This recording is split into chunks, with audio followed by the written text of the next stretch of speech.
Everybody, please let yourself stretch. If you want to stand for a moment,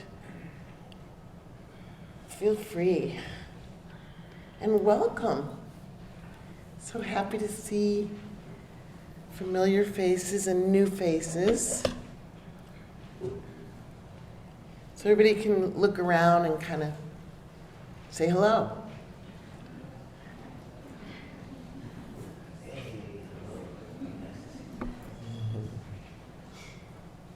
Thanks. Hi guys. Hi Zoom room. Everybody can hear okay? Good to see you. Yeah. Okay.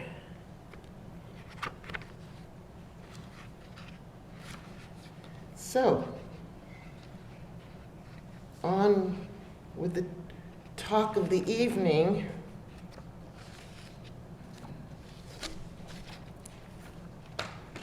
So I have to just say that I really like to just talk to you and not have to read from a paper, because paper and I aren't really close friends, because I'm trying to talk to you and then I lose my place all the time, you know. But it's too dense, so I had to write it out and I have to just share it with you from the paper. So bear with me if it's a skill and some people are really good at it. I'm impressed. Okay, so I'm Debbie George, one of the Dharma leaders, one of our 6 Dharma leaders at IMC Charlotte. So are you here tonight to have less struggle and stress in your life and live more peacefully? Yes. Yeah? Oh, good, me too. We're on the same page. Okay, we'll definitely get to this, peace and tranquility. But first, go ahead and strap in. So Buddhist teachings like to focus on death, as it goes, and for good reason. It's inevitable and we run around denying it. I think often it's not so important until maybe when we feel like, well, when I'm truly elderly, I'll deal with it. But getting real with the time any of us has, and who knows how much that is the aim of this talk. So I'm becoming aware as I get older and slowly wise up from present moment mindfulness meditation, my relationship with time is getting a little more clear. And I have some serious adjusting to do. I'm beginning to take in that my time is finite. And I feel more urgency to wise up. Don't worry, young people. This topic is critical for you too. Tonight we're going to talk about Father Time, and as it relates to our stress and suffering. We'll take a look at this idea of time, especially given that the past is over in history, and the future is unknown and fantasy, right? So we can only experience being alive in the present moment. You're not surprised to hear me say that, right? One of the ways we can see dukkha, the stress of constant change and uncertainty, show up in our lives is in our relationship to time. Remember that dukkha, translated as unsatisfactoriness, unease, or discontent, is the umbrella term that Wikipedia succinctly describes as, quote, the fundamental friction, stress, and imperfection of human existence, spanning everything from severe physical pain to subtle feelings of incompleteness. Yep, that's dukkha. Spoiler alert, we'll get to one of the ways the Buddha taught us to deal with this, that is to frequently contemplate the 5 remembrances, to normalize the inevitabilities of life. That is aging, sickness, death, becoming separated from what we love, that's 4, And the fifth is that every moment of the day we're planting seeds of good or bad, which we will receive the results from fruits or weeds we're planting. And I put in parentheses, let's not judge this by the actual weeds in our actual gardens, okay? Especially not my actual garden. So because of dukkha, which is our experience of stress and anxiety wrapped up in constant change, we can never get a purchase, we can never get a hold of life. It keeps, especially that our lives are finite. They have an end. We don't know when or how that will take place, only that it will. We have a crazy-making relationship to time. Time marches on. I'm a slave to time. There's not enough time. Our time will come. Time flies. It seems like my granddaughter was just born last year, and she's starting kindergarten this year. No. I was inspired for this talk by this really wonderful book. Actually, I've been calling it kind of a Buddhist book, but listen to the title. It's 4,000 Weeks, Time Management for Mortals. Does that sound like a Buddhist book? 4,000 Weeks. So in it, he explains, this is Oliver Burkeman, really great book. He explains that the average life is the duration of 4,000 measly weeks. Isn't that crazy? So that's just under 77 years, that's the average. And I did the math. I have 551 left. Unless I defy the average and live to 96, then I have 5,000 weeks. Either way, I've used up about 3,500. 3472, but who's counting? Anyway, when we're young, we're chasing the next accomplishment and trying to figure out the best way to live among the myriad of choices on how to spend our time, our weekend time anyway. I would like to exempt parents with toddlers from this who have little control over their time. If you've spent any amount of time inside walls with one or more toddlers, you're aware that at the end of the day, if everyone is alive, happy, with clean butts, you accomplished a lot. And if you were able to join them where their minds dwell in the wonder of each present moment and not crave for a clean, tidy house or peace and quiet, but accept the minute attention spans and the aftermath disaster zone, you spent the day practicing the Dharma. And you know it by your exhausted contentment. But I digress, because I also do see young parents making crazy time choices, like putting 2 or 3-year-olds on soccer teams. Okay? But to be sure, we're all trying our best. And when we're older, we're still trying to figure out the best way to live and what to spend our time on among the myriad of choices. Spending time, not wasting time, using our time productively. It's as if we feel if we're smart and spend it well, the payoff will come. Use your time well and you'll reap the rewards of a life well spent. Okay, so work hard now, but we then rarely cash in. We just keep working at this or that.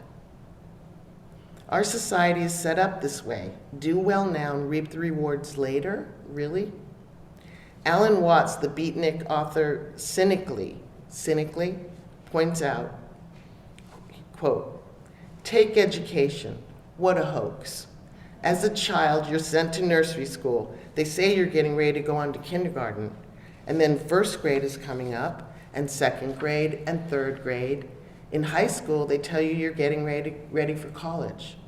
And in college, you're getting ready to go out into the business world. People are like donkeys running after carrots that are hanging in front of their faces from sticks that are attached to their own collars. They're never here. They never get there. They are never alive. He has a point, but I'm grateful for my education. I imagine him next saying, so let's drop some acid and smoke a joint.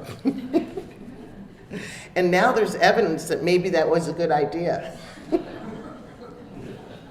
Mary Oliver asks in one of my favorite poems, after describing a summer day of wandering aimlessly, and what should I have done? What is it you plan to do with your one wild and precious life? I love this poem because it's an aspiration to spend a day wandering aimlessly and in the end feel good about it, not feel like I wasted it or have to have a beautiful poem to show for it. Thich Nhat Hanh taught about aimlessness. He said, in Buddhism, we have the practice of a pranayita, aimlessness. If you put an aim in front of you, you'll be running all your life, and happiness will never be possible.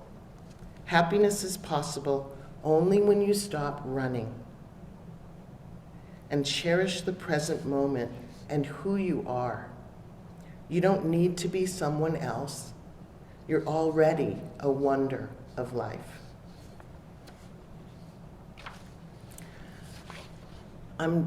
Regarding the aimlessness, I'm definitely not evolved enough to do this, unless I'm on retreat, but then it's justified because I'm on retreat.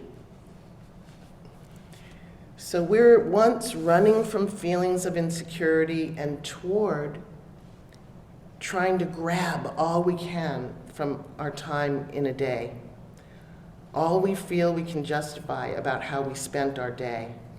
It's no wonder why marijuana is so popular. I'm not pushing drugs, by the way. Anyway, it makes people stop and examine the spectacular beauty of a single flower or whatever happens to be nearby. Ha. But the insecurity of life is explained by the Buddha as an existential truth of what is our underlying dilemma. That is dukkha. Dukkha is the water we swim in. Until we become enlightened, fat chance. So we'll feel this low-level hum of insecurity, stress, anxiety, a sustained sense of dissatisfaction with this moment as it is. Surely my meditation could have gone better than that. Surely this moment isn't good enough, This is when we reach for distraction. We crave for something more pleasant. But to know dukkha is the key to getting a little more free of dukkha. The more we know it and can recognize it, the more free of it we can become. Befriending the present moment, the good, the bad, and the ugly, we're returned to ourselves, to flowing with the fleeting states of mind and not pushing against anything. And we feel the relief that the truth makes us free. So turning toward whatever is occupying us instead of distracting and not wanting to digest and feel the difficult emotions or issues. The truth is that inherent in life is this dukkha. Alan Berkman, from this wonderful book, writes about this. I'm going to give you a quote. He's using the word anxiety in place of dukkha. Okay. So a surprisingly effective antidote to anxiety can be to simply realize that this demand for reassurance from the future is one that will definitely never be satisfied. No matter how much you plan or fret or how much extra time you leave to get to the airport, you can't know that things will turn out all right.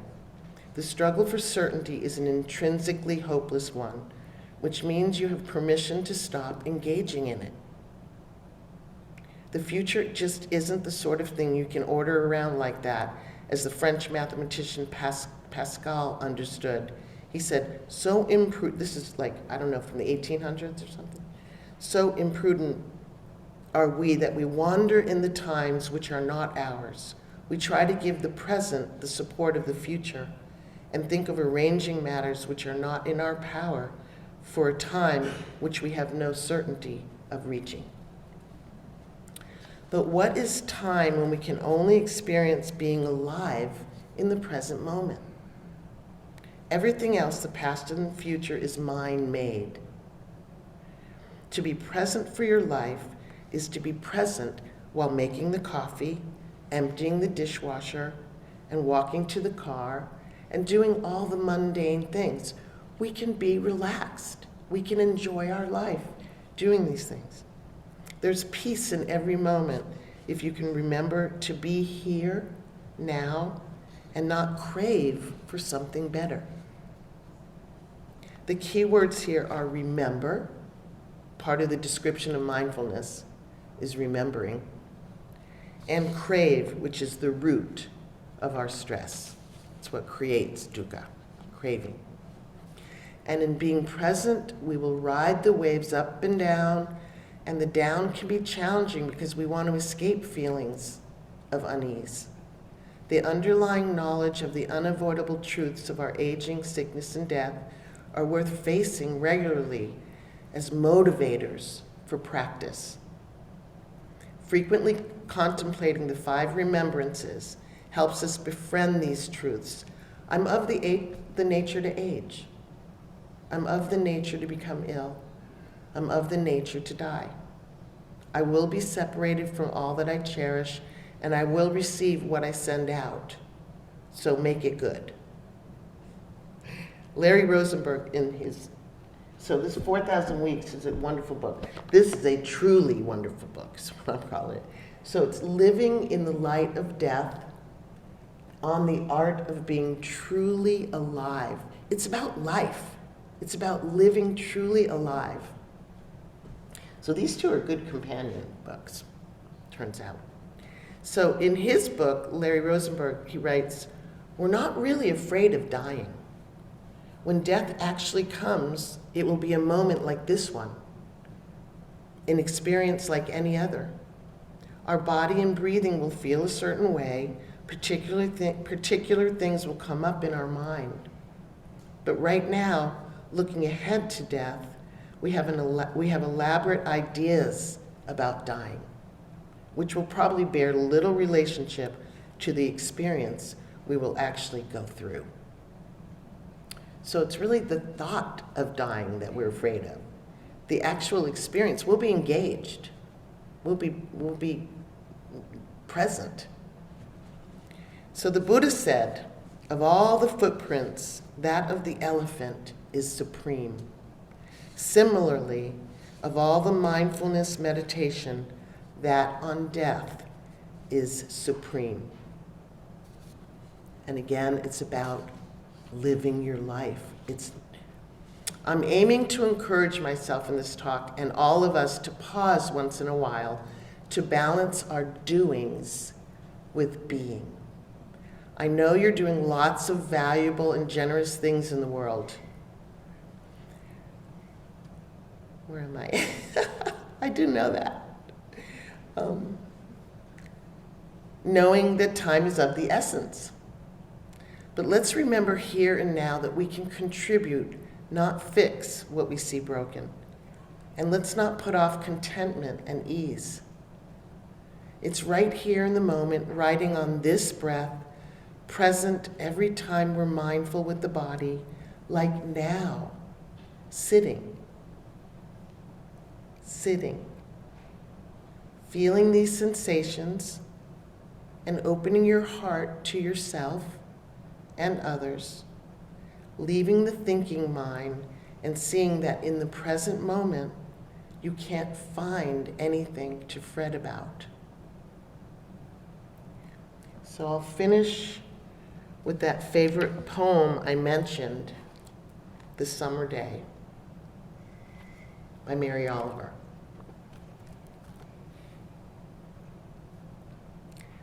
Who made the world? Who made the swan and the black bear? Who made the grasshopper? This grasshopper, I mean, the one who has flung herself out of the grass, the one who's eating sugar out of my hand, who's moving her jaws back and forth instead of up and down, who's gazing around with her enormous and complicated eyes. Now she lifts her pale forearms and thoroughly washes her face. Now she snaps her wings open and floats away. I don't know exactly what a prayer is. I do know how to pay attention, how to fall down into the grass, how to kneel down in the grass, how to be idle and blessed, how to stroll through the fields, which is what I have been doing all day. Tell me, what else should I have done? Doesn't everything die at last and too soon? Tell me, what is it you plan to do with your one wild and precious life?